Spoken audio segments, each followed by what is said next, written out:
Dick? Well, for one thing, the strangeness, as I said, but within it, there is always the atmosphere of striving, of men desperately trying to get some necessary job done, or striving at least to understand what is striking at them. A large percentage of Dick's heroes are tortured men. Dick is expert at the machinery of despair. And another beauty is the desolations. When Dick gives you a desolation, say after the bomb, it is a desolation unique of its kind. There is one such in this book. But amid the desolation, you often find another of Dick's characteristic touches: the little animals. The little animals are frequently mutants or small robots who have taken on life.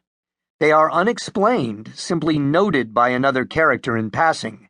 And what are they doing? They are striving too. A freezing sparrow hugs a rag around itself. A mutant rat plans a construction, peering and planning. This sense of the ongoing busyness of life, however doomed, of a landscape in which every element has its own life, is trying to live, is typically and profoundly Dick. It carries the quality of compassion amid the hard edges and the grit, the compassion one suspects in Dick, but that never appears frontally. It is this quality of love, always quickly suppressed, that gleams across Dick's rubbled plains and makes them unique and memorable.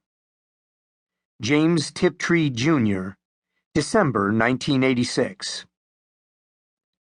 I used to believe the universe was basically hostile, and that I was misplaced in it. I was different from it, fashioned in some other universe and placed here, you see, so that it zigged while I zagged, and that it had singled me out only because there was something weird about me.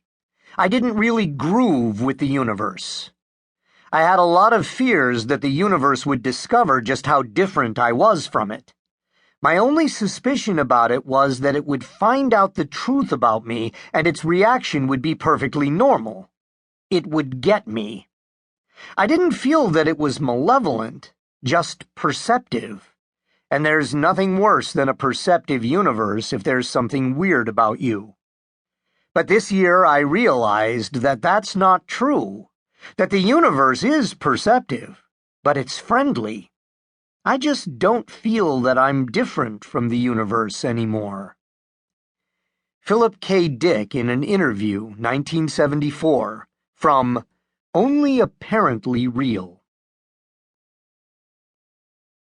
The Minority Report. Autofac. 1. Tension hung over the three waiting men. They smoked, paced back and forth, kicked aimlessly at weeds growing by the side of the road. A hot noonday sun glared down on brown fields, rows of neat plastic houses, the distant line of mountains to the west. Almost time, Earl Precrime said, nodding his skinny hands together. It varies according to the load, a half-second for every additional pound. Bitterly, Morrison answered, "You've got it plotted.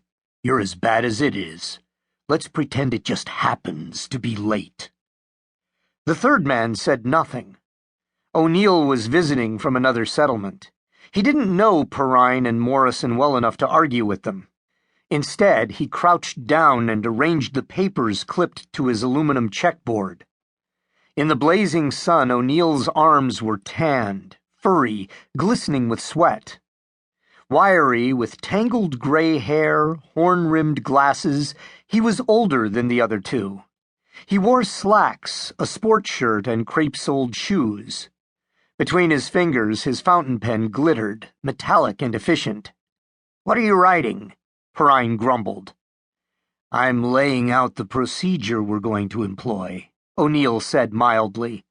"Better to systemize it now instead of trying at random. We want to know what we tried and what didn't work. Otherwise, we'll go around in a circle. The problem we have here is one of communication. That's how I see it." "Communication," Morrison agreed in his deep, chesty voice. "Yeah."